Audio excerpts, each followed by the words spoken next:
Hello नमस्कार, स्वागत है आपका मैग्नेट ब्रेन्स हिंदी मीडियम के इस प्लेटफॉर्म पर जो आपको प्रोवाइड करता है 100% फ्री क्वालिटी एजुकेशन। दोस्तों, इस प्लेटफॉर्म पर आप जा सकते हैं हमारी वेबसाइट पर magnetbrains.com। यहाँ पर आप जाएंगे तो आपको सारे का सारा कंटेंट बिल्कुल फ्री ऑफ कॉस्ट मिलेगा। आप सारे के सारे वीडियो देख सकते हैं। आप चाहे तो अपने मोबाइल में गूगल प्ले स्टोर से हमारा ऐप मैग्नेट ब्रेन्स ऐप भी डाउनलोड कर सकते हैं, जहाँ पर आपको मिलने वाला है सारा का सारा कोर्स, सारे वीडियो बिल्कुल फ्री ऑफ कॉस्ट। आपके नोट्स बनाने की समस्या को भी हमने समाप्त कर दिया है। अब आप मंगा सकते हैं मैग्नेट ब्रेन्स की बुक्स और ई बुक्स, जो कि बेहतरीन क्वालिटी कंटेंट से बनाई गई है और आप ही के कोर्स से रिलेटेड है।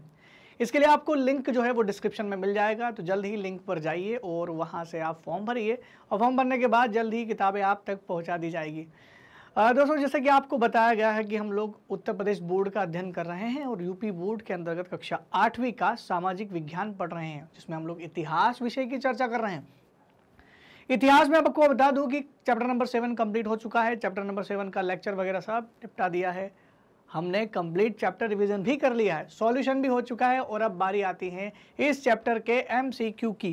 तो एमसीक्यू करते हैं हम लोग चैप्टर नंबर 7 के, और नाम क्या है उस चैप्टर नंबर 7 का? भारत में नवजागरण। तो आइए चर्चा करते हैं भारत में नवजागरण चैप्टर की। और पहला क्वेश्चन ये रहा आपके सामने, पश्चिमी विचारों से प्रभावित कौन व्यक्ति थे? ऐसे कौन से व्यक्ति हैं जो पश्चिमी विचारों से प्रभावित थे? तो पश्चिमी विचार का मतलब होता है यूरोपियन विचार, जो यूरोप के विचार से प्रभावित थे, उन लोगों के नाम पूछ रहा है। क्या आपका ऑप्शन नंबर क राजा राम मोहन राय सही है? क्या आपका ऑप्शन नंबर ख यानी सर सैयद अहमद खान साहब सही है? या दोनों ही विचारों से प्रभावित थे, या ये दोनों ही नहीं थे? मैं आपको बता दूं कि पश्चिमी विचारधारा मतलब क्या?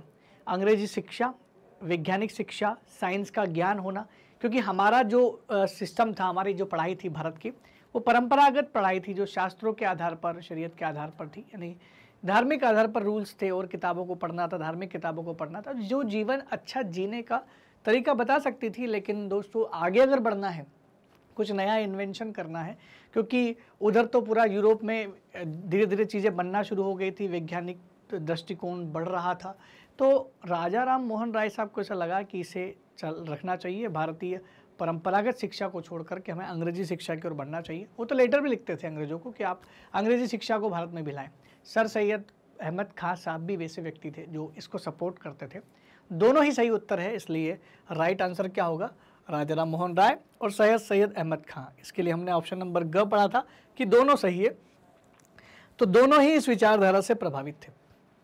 प्रश्न क्रमांक 2 है, भारतीय अध्यात्मवाद से अंग्रेजों को बहुत कुछ सीखना चाहिए। ये लाइन किसने कही थी? कौन इस बात को मानते थे कि भारतीय अध्यात्मवाद, जहां एक और राजा राम मोहन राय और सर सैयद अहमद खान ये बोलते थे कि हमें अंग्रेजी शिक्षा लेना चाहिए, पाश्चात्य शिक्षा लेना चाहिए, वहीं कुछ वर्ग, तीसरा वर्ग भी ये बोल रहा था कि भाई नहीं, हमें कोई अंग्रेजी या पाश्चात्य शिक्षा नहीं लेना चाहिए, बल्कि अंग्रेजों को हमसे कुछ सीखना चाहिए, क्योंकि हमारी जो शिक्षा, हमारी जो संस्कृति है, हमारा जो अध्यात्मवाद है, वो दुनिया में सबसे अव्वल है। और दोस्तों, ये तो वास्तविकता है, आप भी जानते हैं कि भारत की जो अध्यात्मवाद है, अध्यात्म चिंतन है, वो दुनिया में कहीं भी नहीं मिलेगा आपको। तो ये बोलते थे कि अध्यात्मवाद से अंग्रेजों को सीखना चाहिए, जो मानवता को छोड़कर क्रूरता की ओर चल रहे हैं, हमारा अत्याचार कर रहे हैं हमारे ऊपर, और ये जो है शोषण कर रहे हैं, इन्हें अध्यात्म सीखना चाहिए, मानवता का ज्ञान होना चाहिए, तभी तो ये लोग हमें आज़ाद करेंगे। तो उन्होंने बोला कि हमसे सीख लो। तो कौन बोलते थे? क्या आर्य समाज के लोग इस बात को बोलते थे, जो वेदों की ओर लोटो, दयानंद सरस्वती वगैरह बोलते थे? क्या रामकृष्ण मिशन वाले बोलते थे, जो कि स्वामी विवेकानंद से जुड़ा हुआ था? क्या मुस्लिम धर्म से जुड़ा हुआ देवबंद आंदोलन जो था, ये भी बोलते थे? मैं आपको बता दूं कि तीनों के तीनों सही है। यानी आर्य समाज भी यही बोलते थे, रामकृष्ण मिशन और देवबंद, ये तीनों बोलते थे कि ये तीनों वो वर्ग हैं जो बोलते थे कि अंग्रेजों को हमारे भारतीय अध्यात्मवाद से सीखना चाहिए, हमें पाश्चात्य संस्कृति नहीं अपनाना चाहिए। तो ये भारतीय संस्कृति के पक्षधर थे, न कि विदेशी कल्चर के। तो राइट आंसर क्या हो गया? सभी जो है वो इसके पक्ष में थे, इसलिए सभी is the right answer. Question number 3 की ओर बढ़ते हैं। हमारा प्रश्न क्रमांक 3 है, वेदांत कॉलेज की स्थापना किसने की थी? ये बिल्कुल फैक्चुअल क्वेश्चन है, सीधा सीधा इसका जवाब है कि अगर आपने पढ़ा है किसने किया है तो राइट आंसर मिल जाएगा। अगर आपने पढ़ा है तो जल्दी से कमेंट सेक्शन में इसका उत्तर जरूर पेश करें, ताकि हम लोग आपको बता पाए कि सही उत्तर क्या है। ऑप्शन नंबर क है आपका ईश्वर चंद्र विद्यासागर। ऑप्शन नंबर ख है आपका दयानंद सरस्वती। ऑप्शन नंबर ग है आपका राजा राम मोहन राय। ऑप्शन नंबर घ है आपका सर सैयद अहमद खान। कौन सा राइट आंसर है? ईश्वर चंद्र विद्यासागर ने कहा था या स्थापना की थी, या दयानंद सरस्वती, या राजा राम मोहन राय, या सर सैयद अहमद खान। मैं आपको बता दूं कि वेदांत कॉलेज की स्थापना राजा राम मोहन राय साहब ने की थी। राइट आंसर क्या है? ग is the right answer. Next question की ओर बढ़ते हैं। क्वेश्चन नंबर 4, राजा राम मोहन राय ने वेद और उपनिषदों का अनुवाद किस भाषा में किया? राजा राम मोहन राय ने वेद और उपनिषदों का अनुवाद किस भाषा में किया था? क्या उन्होंने यह अनुवाद अंग्रेजी भाषा में किया था?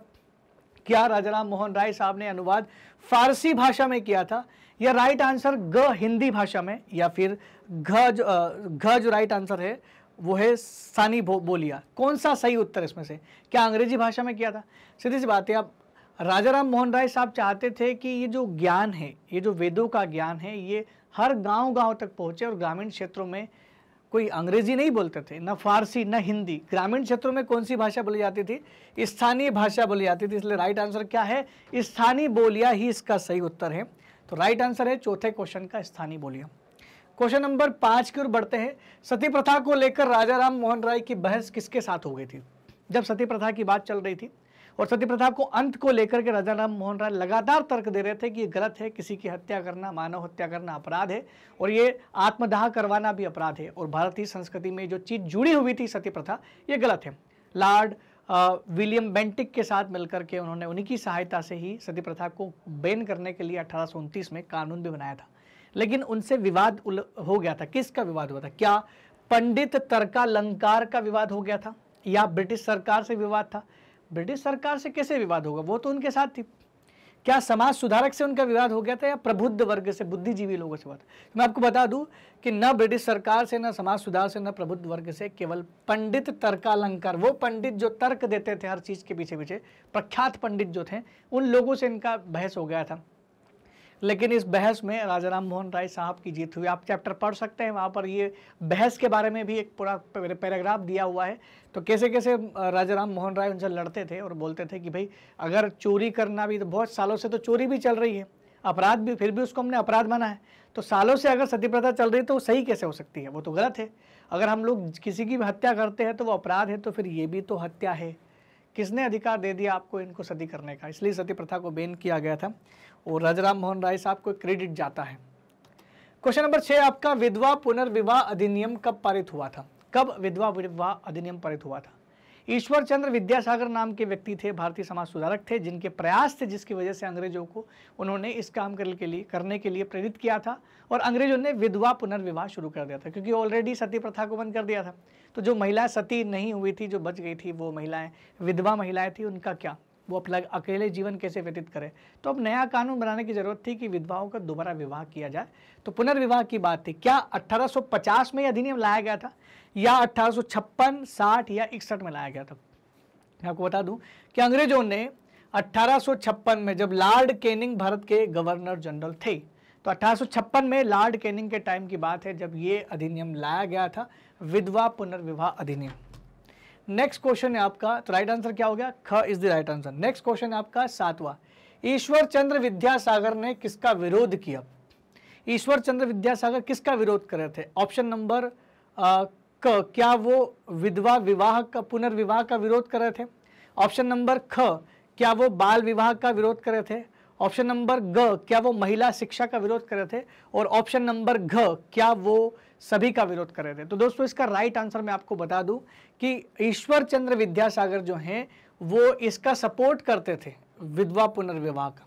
ईश्वर चंद्र विद्यासागर बाल विवाह का विरोध करते थे और महिला शिक्षा को सपोर्ट करते थे। तो सभी तो नहीं हो पाएगा अगर सही राइट होते थे।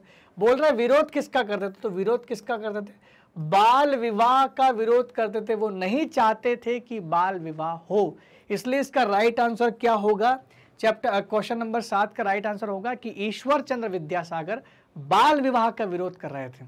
तो आपका ऑप्शन जो है वो ख इज द राइट आंसर, यानी 7वें प्रश्न का उत्तर है बाल विवाह के विरोध में थे। आइए बढ़ते हैं अगले क्वेश्चन की ओर। क्वेश्चन नंबर 8, आर्य समाज की स्थापना किसने की? आर्य समाज वेदों की ओर लौटो, वैदिक संस्कृति की ओर लौटो, ये सारी बातें कही थी उन व्यक्ति ने। क्या वो दयानंद सरस्वती थे, या वो ईश्वर चंद्र विद्यासागर थे, या फिर ये बात, ये जो समाज है ये राजा राम मोहन राय साहब ने बनाया था, या फिर स्वामी विवेकानंद ने बनाया था? तो मैं आपको बता दूं कि राजा राम मोहन राय साहब ने तो ब्रह्म समाज बनाया था, स्वामी विवेकानंद तो रामकृष्ण मिशन वाले थे।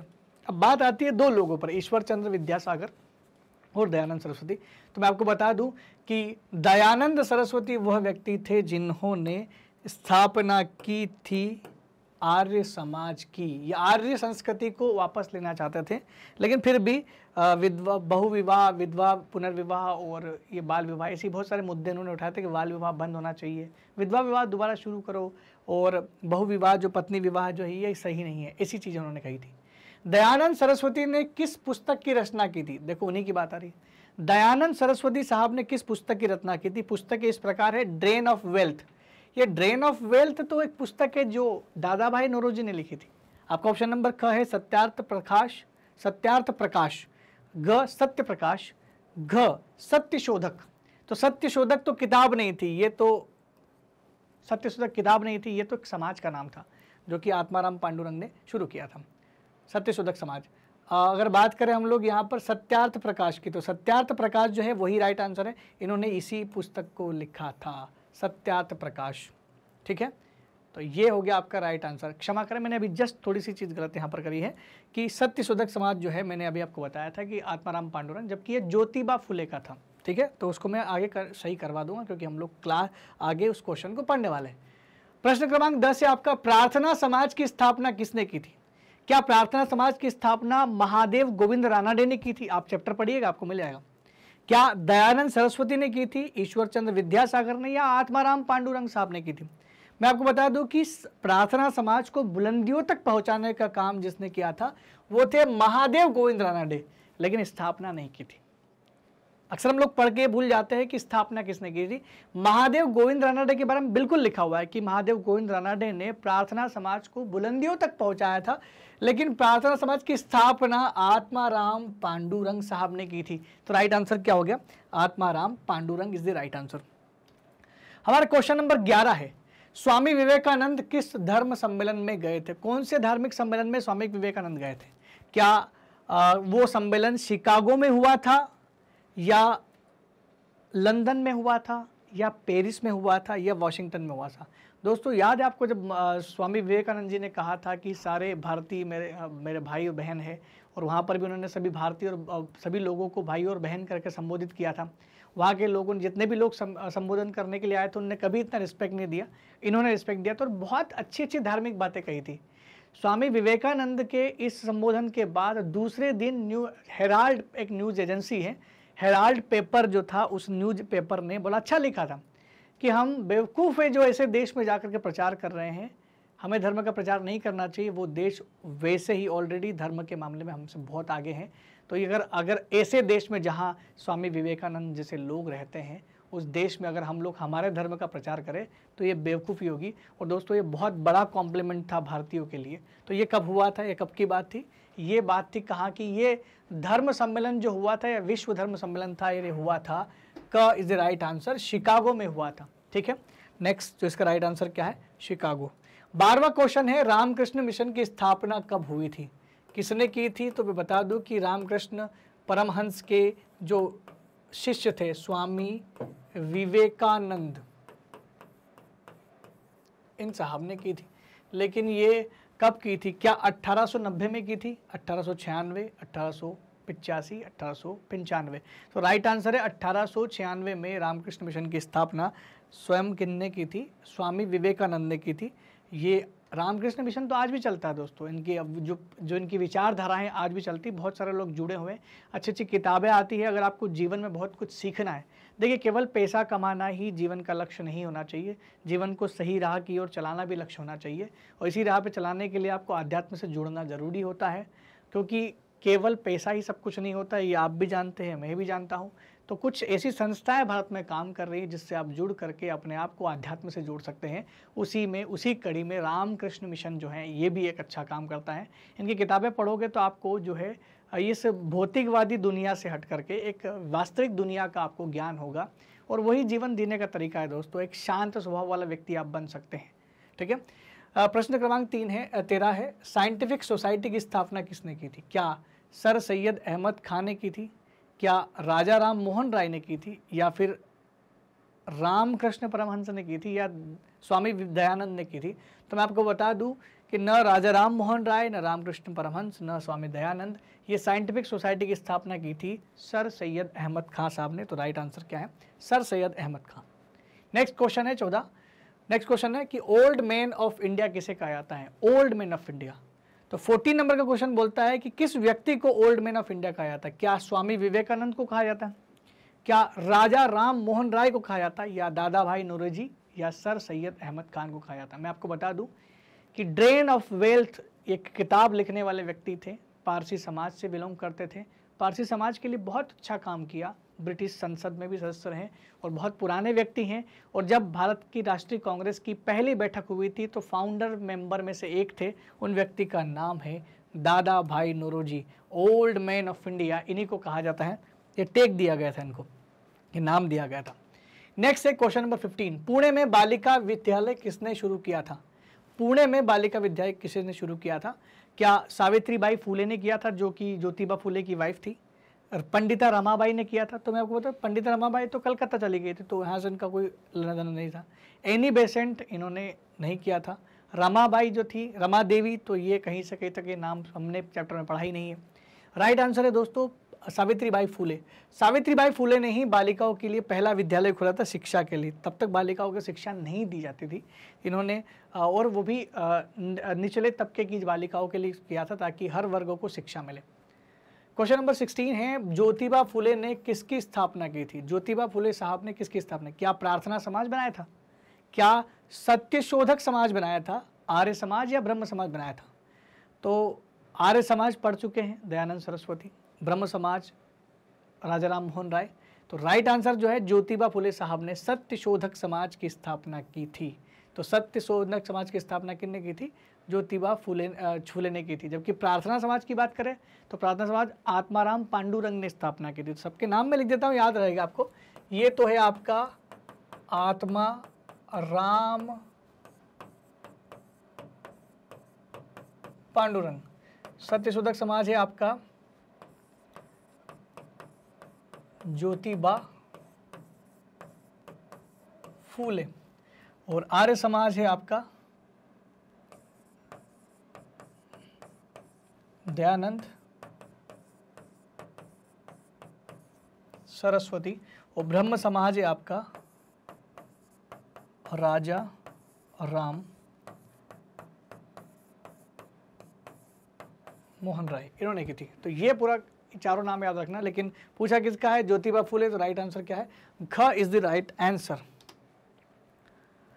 क्वेश्चन नंबर 17 की ओर बढ़ते हैं। 17 क्वेश्चन है थियोसॉफिकल सोसाइटी की स्थापना किसने की थी? थियोसॉफिकल सोसाइटी वैसे ही इंग्लिश नेम लग रहा है, आप इजीली इसको ट्रैक कर पाएंगे। पंडिता रमाबाई ने की थी, एनी बेसेंट ने की थी, ज्योतिबा फूले या सावित्रीबाई फूले। तो ये जो थियोसॉफिकल सोसाइटी की स्थापना की गई थी, ये एक लेडी थी, ये एनी बेसेंट, विदेशी महिला थी एनी बेसेंट, जो कांग्रेस की पहली महिला अध्यक्ष भी बनी थी। ध्यान रखना, ये भले ही विदेशी हो लेकिन भारतीयों के लिए बहुत अच्छा काम किया था इन्होंने, भारत के लिए बहुत अच्छा काम किया था एनी बेसेंट। तो राइट आंसर क्या हो गया? 7। क्वेश्चन नंबर 18 है रमाबाई को पंडिता एवं सरस्वती की उपाधि कहाँ पर मिली थी? रमाबाई संस्कृत का बहुत अच्छा ज्ञान रखती थी, उन्हें पिताजी से उन्हें ज्ञान मिला था। पिताजी ने उन्हें बचपन में खूब संस्कृत पढ़ाया था, लेकिन 16 साल की उम्र में अपने भाई को लेकर के वहाँ से निकली, क्योंकि उनके माता पिता की मृत्यु हो गई और वो अनाथ हो गई थी और कहीं पर भी उनको शरण नहीं मिल रही थी। कलकत्ता में गई तो कलकत्ता में चूँकि पहले से ही महिलाओं को लेकर के राजा राम मोहन राय साहब जैसे लोगों ने पहले ही वहाँ पर माहौल अच्छा बना के रखा हुआ था, लोग बहुत अच्छे थे वहाँ के, तो वहाँ पर पंडिता रमाबाई का स्वागत किया गया क्योंकि वो पढ़ी लिखी थी, संस्कृत में भाषण देती थी। तो जब उनने बहुत अच्छी संस्कृत में पढ़ा भाषण दिया, अभिवादन किया, क्षमा करें अभिभाषण दिया, तो लोग बड़े प्रसन्न हुए और लोगों ने उनको पंडिता की उपाधि दे दी। पहले केवल पुरुषों को ही पंडित कहा जाता था, महिलाओं को नहीं, तो यहाँ इनको पंडिता की उपाधि दी गई और सरस्वती का भी नाम दिया गया कि सरस्वती भी हैं। तो इतना सम्मान उनको कहाँ मिला? उनको मिला है कलकत्ता में, न महाराष्ट्र, न दिल्ली, न मद्रास। उनको ये सम्मान कहाँ पर मिला? ये कलकत्ता में। हालांकि वो रहने वाली महाराष्ट्र की थी, एक पारंपरिक ब्राह्मण परिवार से थी रमाबाई। तो ग इज राइट आंसर। रमाबाई ने आगे चलकर कौन सा धर्म ग्रहण कर लिया? भले ही रमाबाई हिंदू थी लेकिन आगे चलकर किसी और धर्म में चली गई, क्योंकि हो सकता है उनको हिंदू धर्म में कुछ बातें सही नहीं लगी हो या कुछ रीति और रिवाजों से वो खफा थी। तो कौन सा धर्म ग्रहण कर लिया? तो ऑलरेडी हिंदू धर्म की थी, तो हिंदू धर्म तो ग्रहण नहीं कर सकती थी। क्या उन्होंने मुस्लिम धर्म ग्रहण कर लिया या पारसी या ईसाई? तो मैं आपको बता दूं कि पंडिता रमाबाई ने आगे चल करके ईसाई धर्म को ग्रहण किया था। तो राइट आंसर क्या है? घ इज द राइट आंसर, ईसाई धर्म को ग्रहण किया था। क्वेश्चन नंबर 19 का। क्वेश्चन नंबर 20 पढ़ते हैं, जो हमारा अंतिम क्वेश्चन है। शारदा सदन में क्या होता था? ये शारदा सदन किसने खोला था? मैं आपको बता दूं कि ये शारदा सदन खोला था पंडिता रमाबाई ने। पंडिता रमाबाई ने खोला था। और ये केवल किस लिए खोला था? क्या ऑप्शन नंबर ए सही है, हुनर कार्य सिखाया जाता था यहाँ पर? क्या यहाँ पर शिक्षा की व्यवस्था की गई?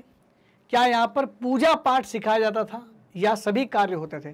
तो मैं आपको बता दूं जो राइट आंसर वो है कि ये एक कौशल आधारित संस्थान था, एक स्किल्ड ओरिएंटेड, जिससे कि क्या होता है, कोई कौशल आप सीख लोगे, कुछ भी काम करना सीख लोगे तो आप नौकरी कर सकते हैं। विधवा महिलाएं जितनी भी थी, उन महिलाओं के लिए किया गया था ये। शारदा सदन में ज़्यादातर विधवा महिलाएं आती थी, ताकि ऐसा ना हो जाए कि विधवा होने के बाद उनका जीवन ऐसे ही ना बीते, वो कुछ न कुछ काम करना सीख जाए, ताकि इस ज़माने में वो उठ खड़ी हो जाए और पूरे ज़माने में सर्वाइव कर ले, लड़ सके। इसके लिए बनाया गया था। तो राइट आंसर है हुनर कार्य सिखाया जाता था, कुछ भी काम सिखा देते थे ताकि वो अपना जीविका चला ले। बहुत अच्छा काम किया था उन्होंने, पंडिता रमाबाई ने। तो राइट आंसर क्या है? हुनर सिखाया जाता था। इस प्रकार खत्म होते हैं हमारे चैप्टर नंबर 7 के एमसीक्यू। मैं आशा करता हूं कि आपको ये एमसीक्यू अच्छे लगे होंगे और ये आपके एग्जाम में भी आएंगे, इसलिए अच्छे से इनको पढ़िएगा। मैग्नेट ब्रेन्स एक ऐसा प्लेटफॉर्म है जो आपको सभी प्रकार के वीडियो बिल्कुल फ्री आपको प्रोवाइड करता है। आप चाहे तो हमारी वेबसाइट magnetbrains.com पर जा सकते हैं, जहां आपको मिलने वाले सारे के सारे वीडियो बिल्कुल फ्री ऑफ कॉस्ट हमेशा मिलेंगे। आज मिलेंगे, कल मिलेंगे, कभी भी देखोगे सारे के सारे वीडियो हमेशा आपको फ्री ऑफ कॉस्ट मिलेंगे। तो अपने दोस्तों को जरूर बताएं कि एक ऐसा प्लेटफॉर्म भी है जहां पर सब कुछ फ्री में मिलता है। दोस्तों, आपके नोट्स बनाने की समस्या को समाधान करने के लिए भी हमारी टीम लेकर के आई है बुक्स और ई बुक्स का कॉन्सेप्ट, जहां पर आप अपने कोर्स से संबंधित किताबें मंगवा सकते हैं, जिसका लिंक डिस्क्रिप्शन में दिया गया है। आप वहां जाइए, फॉर्म भरिए, फॉर्म भरने के बाद हमारी टीम आपको कांटेक्ट कर लेगी, जल्द ही किताबें आपके पास होगी। हमारी टीम बहुत सारे कोर्सेज लेकर के आई है, CBSE, English medium, Hindi medium. English medium में जहां हम लोग किंडरगार्टन से लेकर के कक्षा 12 तक सारी पढ़ाई मुफ्त करवाते हैं, वहीं हिंदी मीडियम में क्लास 7 से लेकर के क्लास 12 तक सारी एनसीईआरटी कवर कराते हैं। NTSC, Olympiad, CUET, IIT, JEE, NEET, UP board, Bihar board, spoken English, bank, insurance, RRB, SSC, UPSC, जेब और केब जैसी परीक्षाओं की तैयारी भी मैग्नेट ब्रेन्स के इस प्लेटफॉर्म के माध्यम से आप बिल्कुल फ्री ऑफ कॉस्ट कर सकते हो। और दोस्तों, अगर आपको हमारे वीडियो बहुत अच्छे लग रहे हैं तो कृपया कमेंट सेक्शन में लिख करके जरूर बताएं। साथ ही साथ हमारे चैनल को लाइक, शेयर और सब्सक्राइब करना बिल्कुल भी ना भूलें। तब तक के लिए दोस्तों धन्यवाद। Thank you very much.